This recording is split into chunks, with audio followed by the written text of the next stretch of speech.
Alors ce soir, nous inaugurons, ou nous reprenons plutôt un cycle que nous avions un peu délaissé à cause du confinement, c'est-à-dire des manifestations culturelles. Et il y avait une opportunité avec le 205e anniversaire de Tourguenieff de faire quelque chose. Et donc, voilà, nous voilà réunis ce soir pour célébrer cet auteur dont vous savez qu'il habitait pas très loin d'ici. Et donc, voilà, vous avez une soirée organisée par notre association et j'espère que vous avez passé un bon moment. Et encore une fois, merci d'être venu et merci à toute l'équipe de la bibliothèque de nous avoir permis d'organiser cette manifestation. Nous avons une éditrice qui a fait un livre justement sur Tourguenieff. Vous pourrez vous adresser à elle si vous voulez des exemplaires, indépendamment d'autres ouvrages. Donc moi j'ai repéré ceux sur l'humour russe parce que, comme vous le savez, c'est un humour un peu caustique et c'est bien de pouvoir, dans les temps actuels, se mettre un peu à rire, comme le rire de Bergson nous a enseigné que c'était un élément important de notre équilibre. Voilà, très bonne soirée et je passe maintenant la parole à Nathalie. Voilà. Mesdames et messieurs, chers amis, je suis très ravie de vous voir à cette soirée insolite et particulière pour pouvoir célébrer ensemble le 205e anniversaire de Tourguenieff, écrivain, dramaturge, romancier et novelliste russe. Je tiens tout particulièrement à remercier les organisateurs de cet événement, notamment Alain Tortier, Monsieur Tortier, et la bibliothèque qui nous accueille chaleureusement, en son directeur, Monsieur Matos. Et surtout, je tiens à remercier tous les participants, les lecteurs des poèmes qui vont participer dans ce concours et les artistes de ce programme. Pour dire que éditer en deux langues, c'est de pouvoir offrir à tous les lecteurs des nouveaux horizons, la beauté des civilisations, de l'écriture et de réfléchir sur les aspects tellement divers et différents. Et en plus, c'est aussi une possibilité de donner le goût d'apprendre une autre langue, une autre mentalité, une autre culture. Pour parler de Tourguenieff, c'est un homme qui parlait plusieurs langues.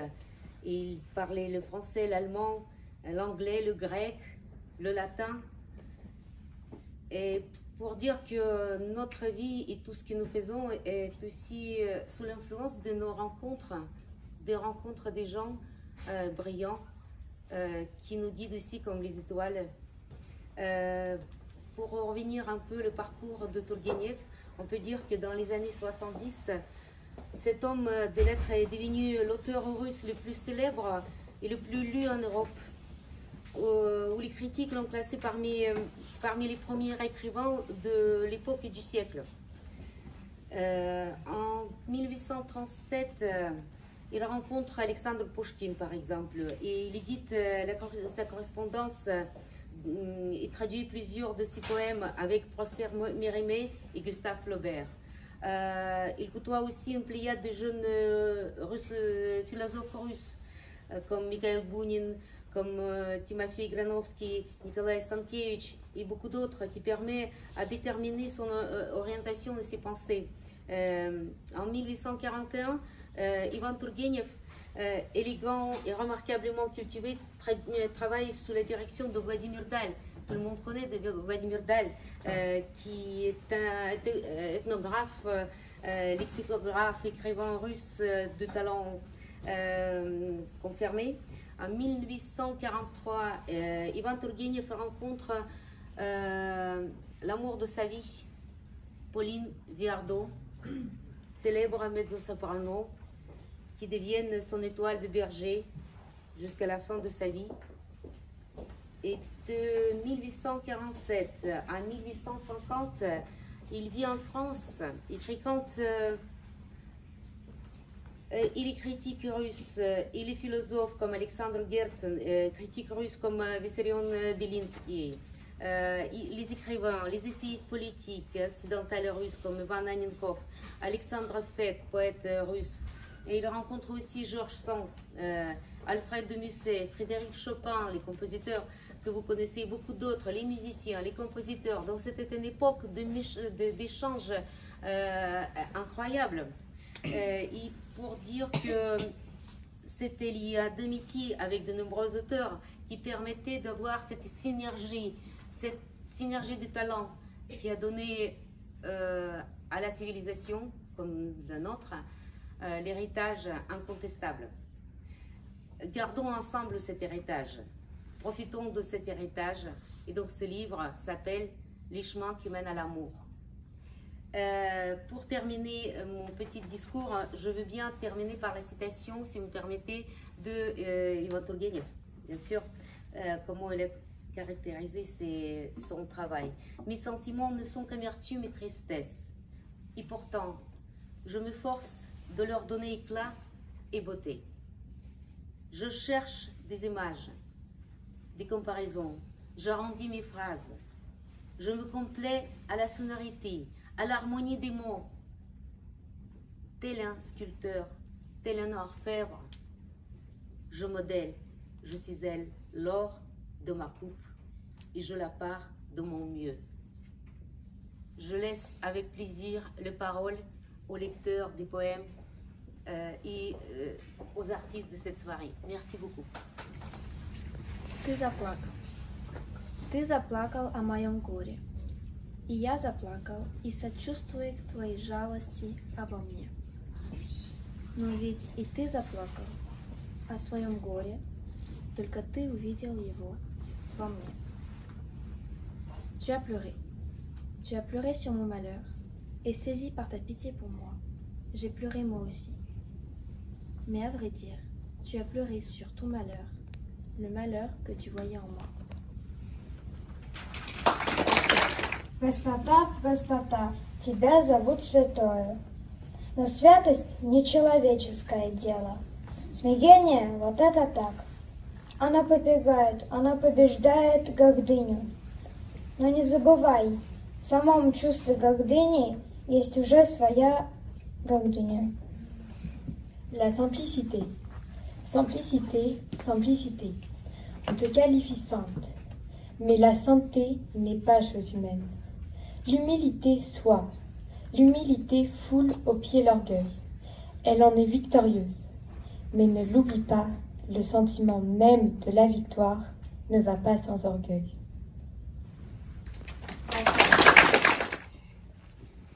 Все чувства могут привести к любви, к страсти, все. Ненависть, сожаление, равнодушие, благоговение, дружба, страх, все. Даже презрение. Да, все чувства, исключая одного, благодарности. Благодарность – долг. Всякий человек платит свои долги, но любовь не деньги. Tous les sentiments peuvent mener à l'amour. Tous, à la passion. Tous. Haine, pitié, indifférence, amitié, vénération, crainte et même le mépris. Tous les sentiments. Sauf un, la reconnaissance. La reconnaissance, c'est une dette. Or, n'importe qui s'en acquitte. Mais amour n'est pas argent. Le chien. Elle a l'air de vouloir me dire quelque chose. Elle est muette. Elle ne parle point et ne se comprend pas elle-même. Mais moi, je la comprends. Je sais que la même émotion nous habite et qu'il n'y a point de différence entre nous. Nous sommes faits de la même matière et la petite flamme qui palpite en moi vacille également en elle. Собака. Она словно хочет сказать мне что-то. Она немая, она без слов. Она сама себя не понимает. Но я ее понимаю. Я понимаю, что в это мгновение и в ней, и во мне живет одно же чувство. Что между нами нет никакой разницы. Мы тождественны. В каждом из нас горит и светится тот же трепетный огонек.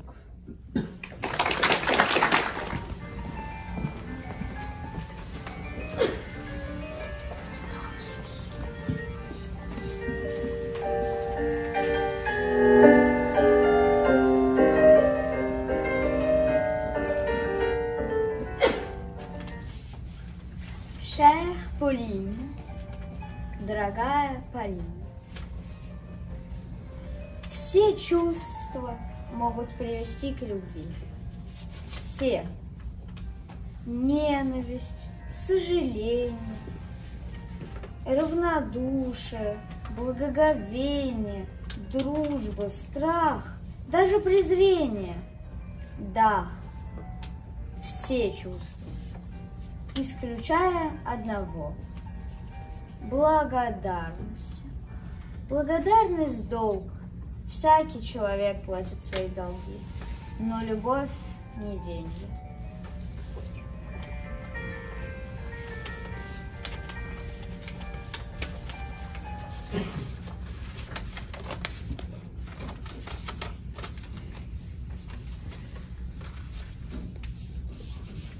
Envoyé à Pauline.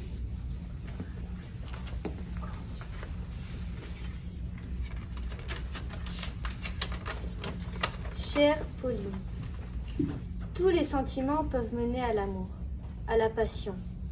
Tous. Haine, pitié, indifférence, vénération, amitié, crainte et même le mépris.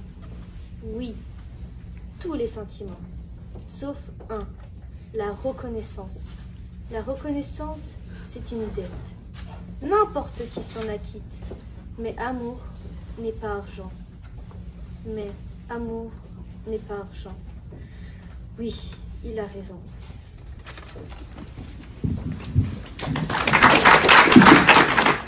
Если вы желаете хорошенько насолить или даже навредить противнику, говорил мне один старый пройдоха, то упрекайте противника в том самом недостатке или пороке, который вы за собой чувствуете. Негодуйте и упрекайте. Во-первых, это заставит других подумать, что у вас этого порока нет. Во-вторых, негодование ваше может даже быть искренним. Можете воспользоваться укорами собственной совестью. Если вы, например, ренегат, то упрекайте противника в том, что у него нет убеждений. Если вы сам лакей в душе, то говорите ему, противнику с корзиной, что он лакей цивилизации, Европы, социализма. Можно даже сказать лакей без лакейства, заметил я. И так можно, подхватил пройдоха. Une vieille canaille me disait, si vous voulez piquer au vif votre ennemi et même lui nuire, reprochez-lui le vice que vous-même reconnaissez avoir. Allons, de l'indignation et des reproches. Et d'abord, les tiers seront à penser que ce vice, vous ne l'avez pas. Ensuite, vous pouvez même vous indigner aux connaissances de cause. Supposons que vous êtes un traître. Ne manquez pas de lui reprocher d'être sans principe. Si vous n'êtes qu'un plat valet, dites-lui qu'il est un laquais. Le laquais de la civilisation, de l'Europe, du socialisme. Un laquais sans livret, proposai-je. Et pourquoi pas? Approuva la canaille.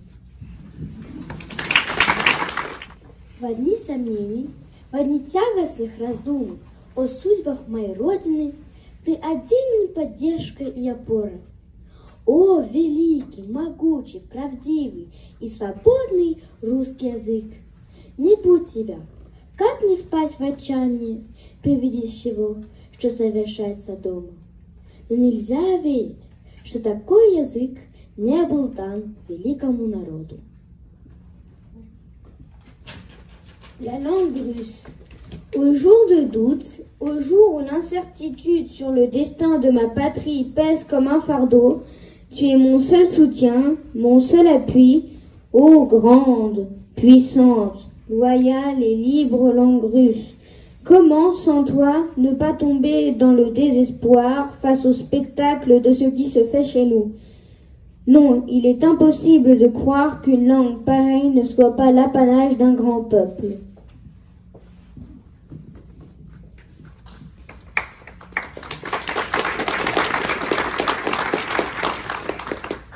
В одни сомнений, в одни тягостных раздумий о судьбах моей Родины ты один мне поддержка и опора. О, великий, могучий, правдивый и свободный русский язык! Не будь тебя, как не впасть в отчаяние. при виде всего, что совершается дома, но нельзя верить, чтобы такой язык не был дан великому народу.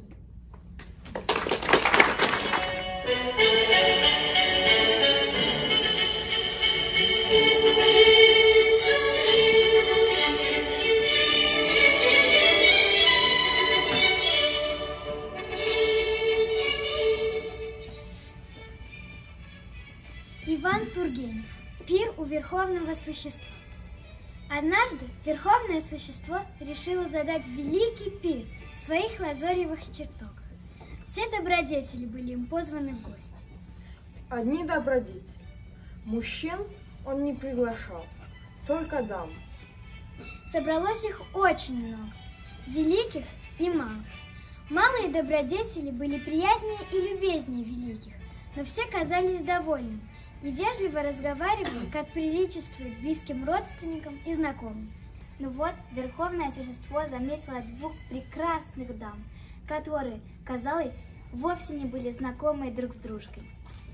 Хозяин взял одну из этих дам за руку и подвел другую. Благодетельность. Благодетельность, сказал он, указав на первую. Благодарность. Благодарность, добавил он, указав на вторую. Оба добродетели несказанно удивились. С тех пор, как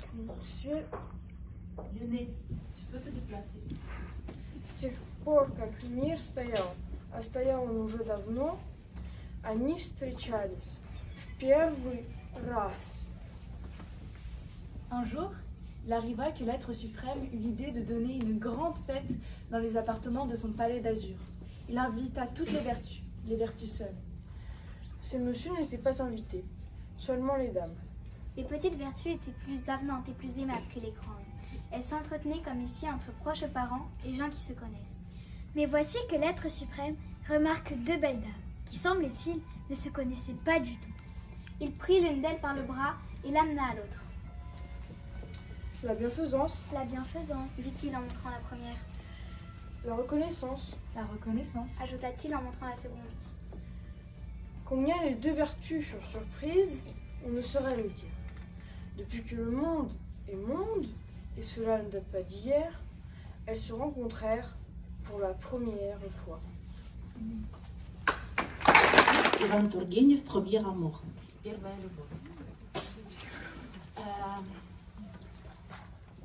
Это княжна Екатерина Львовна Шаховская. C'est une princesse Екатерина Львовна Шаховская. C'est premier amour de Иван Тургенев. Это первая любовь Ивана Тургенева. Elle avait 19 ans. Ей было 19 лет. А Тургеневу было 15 лет. Тургенев avait 15 ans. И c'était premier amour, vrai. Это была первая настоящая любовь. И эта новелла о событии, которое было на самом деле. C'est une histoire qui était dans la vie Тургенев quand il était 15 ans, когда ему было 15 лет. Ну, мы начинаем.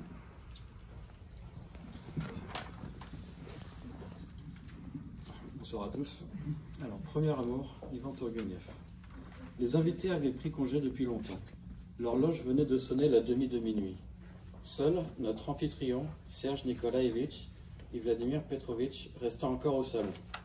Notre ami sonna et fit apporter les reliefs du repas. Nous sommes bien d'accord, messieurs. Chacun de nous a promis de raconter l'histoire de son premier amour. Mon premier amour n'a rien de très passionnant. Je n'ai jamais aimé avant de rencontrer Anna Ivanovna, ma femme, à moins que Vladimir Petrovitch ne nous raconte quelque chose d'amusant. J'avais alors 16 ans. Cela s'est passé au cours de l'été. J'étais chez mes parents à Moscou. Ils avaient loué une villa près de la porte Kalouski, en face du jardin Neskouchny. Je me préparais à l'université, mais travaillais peu et sans me presser. Point d'entrave à ma liberté. J'avais le droit de faire tout ce que bon me semblait. Pour des premières semaines que j'ai passées à la villa, il faisait un temps superbe. J'allais me promener dans notre parc, au Neskouchny, ou de l'autre côté de la porte de Kalouske. Un beau jour, environ 3 semaines après notre arrivée, les volets des fenêtres s'y ouvrirent bruyamment. J'aperçus des visages de femmes. Nous avions des voisins. Je me rappelle que le soir même, pendant le dîner, ma mère demanda au majordome qui étaient les nouveaux arrivants. En attendant le nom de la princesse Zassikine, elle répéta d'abord avec vénération « Ah, une princesse !» Puis elle ajouta « Pour sûr, quelque pauvresse !» Ce soir-là, descendu au jardin, comme de coutume, je venais de parcourir vainement toutes les allées. Je crus entendre un bruit de voix. Je jetai un coup d'œil par-dessus la palissade et m'arrêtai stupéfait. À quelques pas devant moi, sur une pelouse bordée de framboisiers verts, se tenait une jeune fille, grande et élancée, vêtue d'une robe rose, à raies et coiffée d'un petit fichu blanc. Comment m'y prendre pour lui faire connaissance, Telle fut ma première pensée. Pendant mon absence, ma mère avait reçu une lettre de notre voisine. Le message était clair, et le message était écrit sur un papier gris très ordinaire. Bien entendu, il n'était pas question de laisser sans réponse la missive de la femme noble. Une princesse par-dessus le marché. Mais que faire? Il semblait déplacé d'écrire un mot en français, et l'orthographe russe de ma mère était plutôt boiteuse. Mon retour tombait à pic. Maman me demanda de me rendre incontinent chez la princesse. La princesse vint voir ma mère. Comme elle l'avait promis, elle lui déplut. Je n'assistais pas à l'entretien, mais à table. Maman déclara à mon père que cette princesse Zassikine lui avait produit l'impression d'une femme bien vulgaire, qu'elle l'avait terriblement ennuyée avec ses sollicitations et se pria d'intervenir auprès du prince Serge, qu'elle avait des procès en masse, des vilaines affaires d'argent, et devait être une grande chicanière. C'est-elle parlait français, très mal. À vrai dire, cela n'a pas d'importance. Tu viens dire, je crois que tu as invité sa fille avec elle. On m'a affirmé que c'était une personne aimable et fort instruite. Tiens, il faut croire qu'elle ne ressemble pas à sa mère, rétorqua maman. Je m'étais juré de ne point m'approcher de la palissade des Zassikines, mais une force invisible m'y attirait, et pour cause. À peine y étais-je parvenu que j'aperçus Zinaïda. Elle était seule. Que suis-je pour elle, me dis-je en français. Je ne sais pourquoi. Mon père était assis à côté d'elle pendant le déjeuner et lui parlait avec sa courtoisie raffinée et sereine. De temps en temps, il la fixait et elle le dévisageait aussi avec une expression bizarre, presque hostile. Il s'exprimait en français et je me souviens d'avoir été frappé par la pureté impeccable de l'accent de la jeune fille. En réalité, je m'assis sur une chaise et restai longtemps immobile, comme sous l'effet d'un charme. Ce que j'éprouvais était si neuf, si doux. Je ne bougeais pas, regardant à peine autour de moi, la respiration lente. Tantôt, je riais tout bas en évoquant un souvenir récent. Tantôt, je frémissais en songeant que j'étais amoureux, que c'était bien cela, l'amour. Le beau visage de Zinaïda surgissait devant mes yeux, dans l'obscurité, flottait doucement, se déplaçait, mais sans disparaître. Ses lèvres ébauchaient le même sourire énigmatique. Ses yeux me regardaient, légèrement à la dérobée, interrogateurs, pensifs et câlins. Sentiments timides, douce mélodie, franchise et bonté d'une âme qui s'éprend, joie languide, des premiers attendrissements de l'amour. Où êtes-vous? Et maintenant, Catherine va lire le poème de Тургенев «Le mendiant». А сейчас студентка группы «Вторник» Катрин прочитает стихотворение «Нищий». нищий. Я приходил по улице, меня остановил нищий, дряхлый старик, воспаленные слезливые глаза, посинелые губы, шершавые лохматья, нечистые раны. О, как безобразно обладала бедность это несчастное существо. Он протянул красную, опухшую, грязную руку.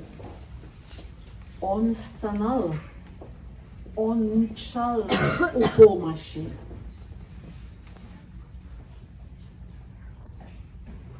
Я стал шарить у себя во всех карманах. Ни кошелек, ни часов, ни даже платка. Я ничего взял с собою. А нищий взял.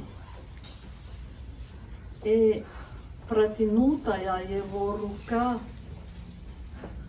слабо клонилась и вздрагивала. Потрясенный, смущенный, я крепко пожал эту грязную, трепетную руку. Бодрый. Не взыщи, брат. Нет у меня ничего, брат. Нищий уставил на меня свои воспаленные глаза. Его синие губы усмехнулись. И он, в свою очередь, стиснул мои похолодевшие пальцы. Что же, брат, прошамкал он, и на том спасибо. Это тоже подаянный брат. Я понял, что и я получил подаяние от моего брата.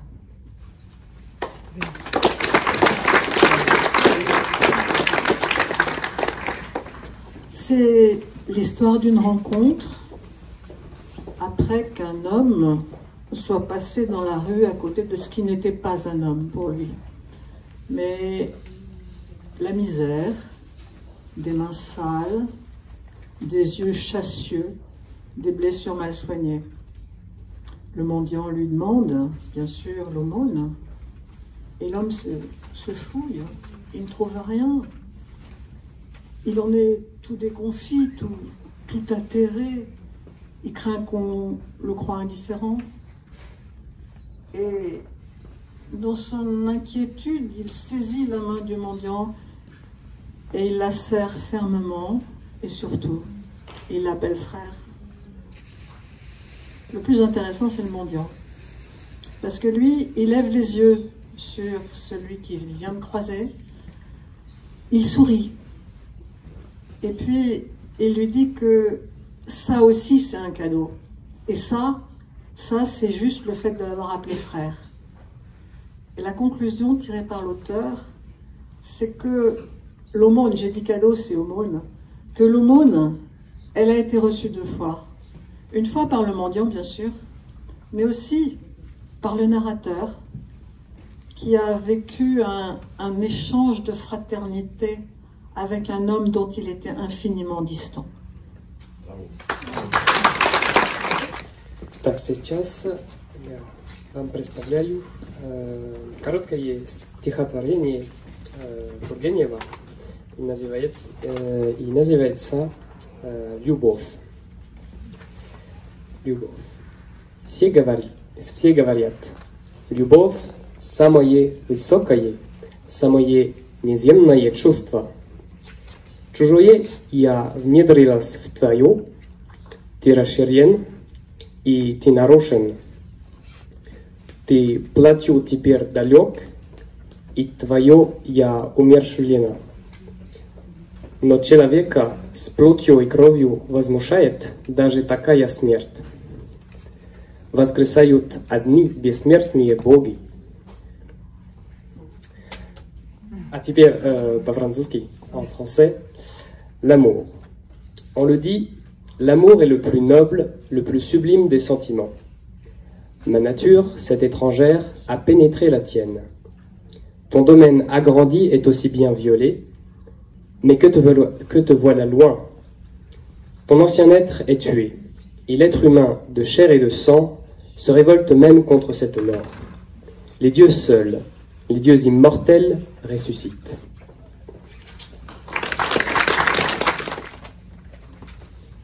Я прочитаю стихотворение в прозе. Она называется «Фразы». Я боюсь, я избегаю фразы. На страх фразы тоже претензия.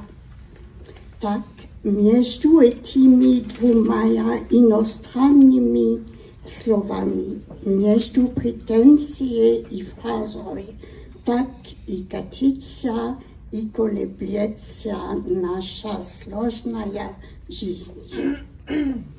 Voilà, difficile à traduire parce que j'ai fait des recherches sur Internet et il y a des mots tout simples qui ne correspondent pas tout à fait à ce qu'on voudrait. Notamment la phrase, c'est tout simple et il parle d'un mot étranger.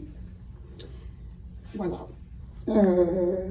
Turgenev s'était plaint dans une lettre que j'ai trouvée sur Internet, Voyage à Saint-Pétersbourg, et il disait que c'était la traduction, notamment quand il y a ici « je fuis les phrases », la traduction pour lui c'était de la mystification littéraire. Pour lui, fuir des phrases, c'est qu'il y a plein de couleuvres derrière, et donc c'est difficile de voir. Donc moi je me contente de la musique, des mots. Voilà. Мои деревья. Я получил письмо от бывшего университетского товарища, богатого помещика-аристократа. Он звал меня к себе в имение. Я знал, что он давно болен, ослеп, разбит параличом, едва ходить. Я поехал к нему. Я застал его в одной из аллей его обширного парка, закутанный в шубе, обиладили там. Шахли, скрюченный, зелеными зонтами над глазами. Он сидел в небольшой колясочке, которую сзади толкали два лакея в богатырь-ливреяр. «Приветствую вас», — промолвил он могольным голосом, «на моей наследственной земле, под сенью моих вековых деревьев». Над его головою шатром раскинулся могучий тысячелетний дуб. И я подумал, о, тысячелетний исполин, слышишь, полумвертый червяк, ползающий у корней твоих, называет тебя своим деревом. Ну вот, ветерок не бежал вольную и промчался легким шорохом по сплошной лезвию исполина. И мне показалось, что старый дуб отвечал добродушным и тихим смехом и на мою думу, i na parvalbu Bolnova, noyabr 1882 gод. Donc c'est l'histoire d'une personne qui reçoit une lettre d'un ancien camarade, un riche propriétaire foncier, aristocrate, qui l'appelle chez lui. Il sait que cet homme est malade depuis longtemps, qu'il est à moitié aveugle, paralysé, il marche à peine. Et il décide d'aller le voir. Il le trouve dans une des allées de son vaste parc, enveloppé dans un manteau de fourrure alors que c'est en plein été, tout rabougri, tout tordu. Il est assis dans un fauteuil roulant que poussent 2 laquais en très riche livrée. Il le salue d'une voix sépulcrale en lui disant « Je suis heureux de vous accueillir sur mes terres ancestrales sous la canopée de mes arbres centenaires. » Effectivement, un puissant chêne millénaire s'étendait au-dessus de sa tête.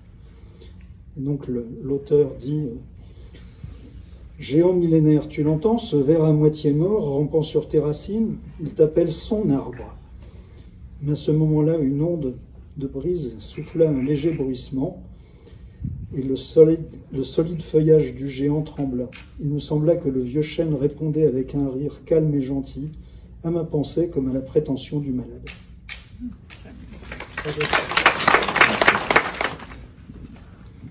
Еще воюя. Какая ничтожная малость может иногда перестроить всего человека. Полный раздумья шел я однажды по большой дороге. Тяжкие присутствия стесняли мою грудь, унылость овладевала мною. Я поднял голову. Передо мною, между 2 рядов высоких тополей, стрелою ходила вдаль дорога.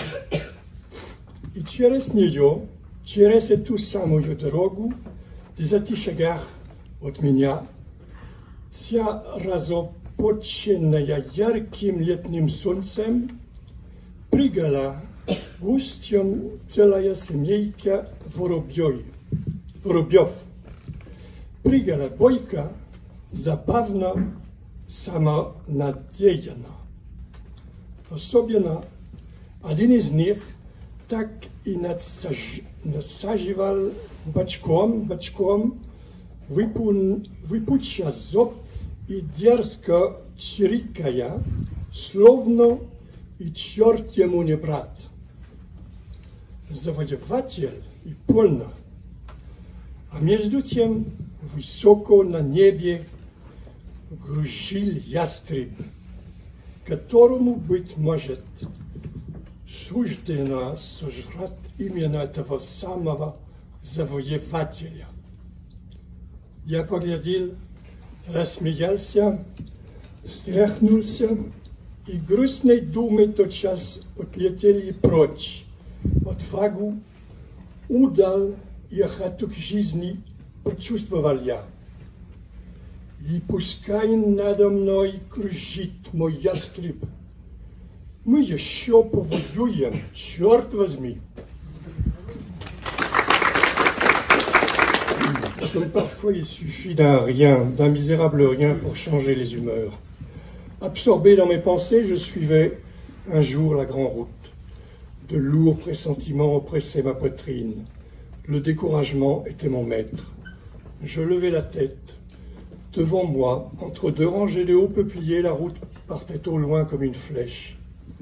À 10 pas sur la chaussée, tout doré par les rayons éclatants d'un soleil d'été, des moineaux, toute une famille, sautillaient à la queue leu-leu, avec entrain, tout au plaisir, présomptueux. L'un d'eux, particulièrement, ne se lassait pas de faire le beau, se présentait de profil, se rengorgeait, pépiant avec effronterie, comme si le roi n'était pas son cousin. Pour tout dire, un conquérant. Et cependant, haut dans le ciel, un épervier tournoyé. Un épervier qui aurait peut-être la chance de dévorer précisément ce conquérant-là. Je considérais ce tableau, je vis, je ris, Je m'étais ressaisi et mes tristes pensées sur le champ s'envolèrent. Je me sentis plein d'audace, de hardiesse, du désir de la vie. Qu'il continue à tournoyer sur la tête l'épervier qui me guette. Nous lutterons encore, que diable! Враг и друг. Осуждение вечное, заточное, узник вырвался из тюрьмы и стремглав пустился бежать. За ним по пятам мчалась погоня. Он бежал изо всех сил. Преследователи начинали отставать. Но вот перед ним река с крутыми берегами, узкая, но глубокая река, а он не умеет плавать. С одного берега на другой берег кинута тонкая гнилая доска. Беглец уже занес на нее ногу. Но случилось так, что тучи возле реки стояли лучший его друг и самый жестокий его враг. Враг ничего не сказал и только скрестил руки. Зато друг закричал на все горло: «Помилуй, что ты делаешь? Опомнись, безумец! Разве ты не видишь, что доска совсем сгнила, а она сломится под твоей тяжестью, и ты неизбежно погибнешь? Новья другой переправы нет, а погоню слышишь?» Отчаянно простонал несчастный и ступил на доску.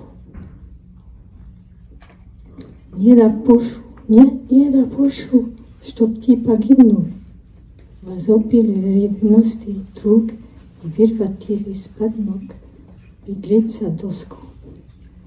Тот мгновенно пухнул и бурнее, и вольнее, и утонул. Враг засмеялся, сама довольна, и пошел прочь, а друг присел на бережку и начал горько плакать о своем бедном друге. Обвинять самого себя в его гибели он, однако, не подумал ни на миг. «Не послушался меня, не послушался», — шептал он уныло. А, впрочем, промолвил он наконец, ведь он всю жизнь свою должен был томиться в ужасной тюрьме. По крайней мере, он теперь не страдает. Теперь ему легче. Знать уж, такая ему выпала доля. А все-таки жалко по-человечески. Добрая душа продолжала неутешно предать о своем злополучном друге.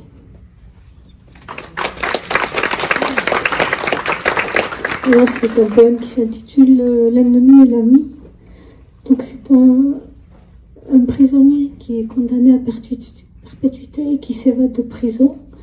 Il court, il arrive à semer ses poursuivants et il arrive sur le rivage au bord d'une rivière et il voit en face de lui son pire ennemi et son meilleur ami.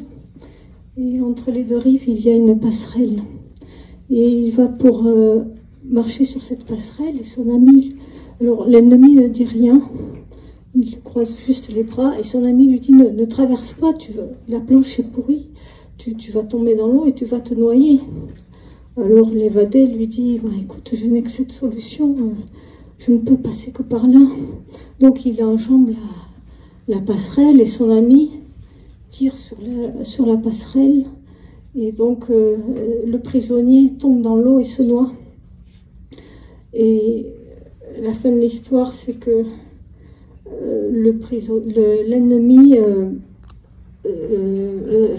rit et l'ami est désespéré et il commence à pleurer et il dit Mais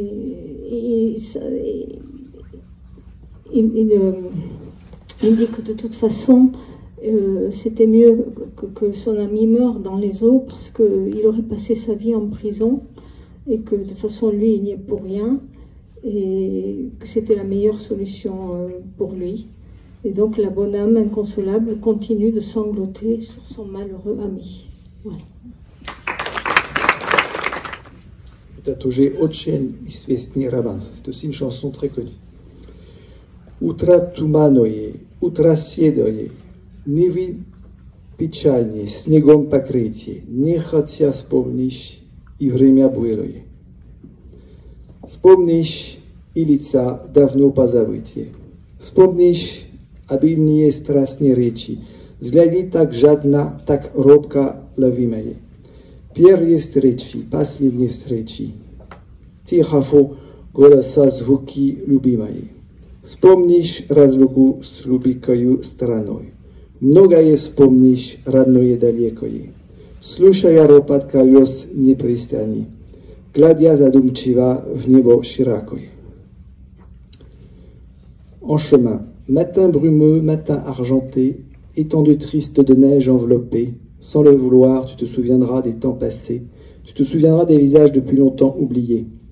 Tu te rappelleras les propos volubiles, passionnés, les regards si avidement, si humblement saisis, les premières rencontres, les derniers instants, de la douce voix, les sons aimés.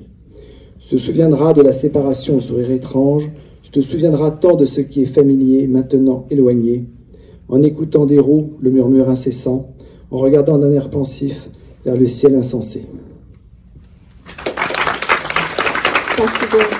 В одни сомнений, в одни тягостных раздумий о судьбах моей родины, ты один не поддержка и опора, о великий, могущий, правдивый и свободный русский язык. Не будь тебя, как не впасть в отчаяние, при виде всего, что совершается дома. Но нельзя верить, чтобы такой язык не был дан великому народу. J'ai déjà entendu avec les enfants tout à l'heure, mais je crois que c'est une bonne façon de terminer cette lecture de Tourgueniev. Tourgueniev a écrit ça en 1882, c'est juste après la mort du tsar Alexandre II, c'est le désordre de la Russie auquel il fait allusion. Mais je crois que sans changer un seul mot, on peut reprendre cela de nos jours. Les paroles de Tourgueniev et la musique à Bazar, qui est connue, qui était citée tout à l'heure.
Задумчиво в небо широкое.